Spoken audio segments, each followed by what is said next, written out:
Ես ճիշտ ասած, որ այս գները նայեցի փոխհատուցման առաջին հարցը, որ ծագեց հետեւյալն էր, համոզված եք, որ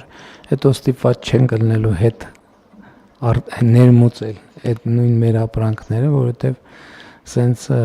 մեծ խթաններ դնում ենք, հետո կարող է պարզվի, որ մեզ ծիրան չմնաց Հայաստանի Հանրապետությունում։ Պարոն վարչապետ, այս չափաքանակները որոշելու ժամանակ հաշվի են առնվել սեզոնայնությունը եւ ապրանքների սեզոնայնությունը ունի գնի նկատմամբ զգայունություն։ Այս փուլում, քանի որ տարին, գյուղատնտեսական տարին մի փոքր ուշացած է եղանակային պայմանների արդյունքում,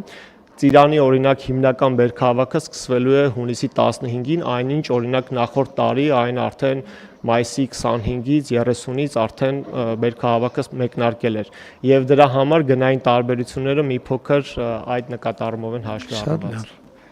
Պարզա որ որոշակի լարվածություն կա, ես ուղղակի ուշադրություն եմ հրավիրում, որ ասենք ենթադրենք Երևանից մարդիկ չզանգեն, էլի Փարիզ իրանց բարեկամներին ասեն մի քիչ մեծ ծիրան ուղարկեք։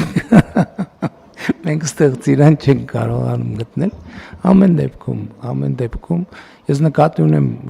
օպերատիվ նաև մոնիտորինգ անենք, որպեսզի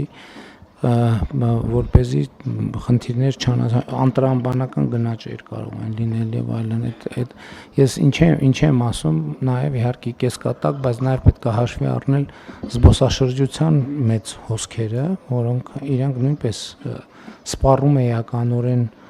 ավելացնելու են եւ նաեւ պետք է հաշվի առնել ընտրակաշառքի մեծ ծավալները, որոնք էլի սպառումը ավելացնելու են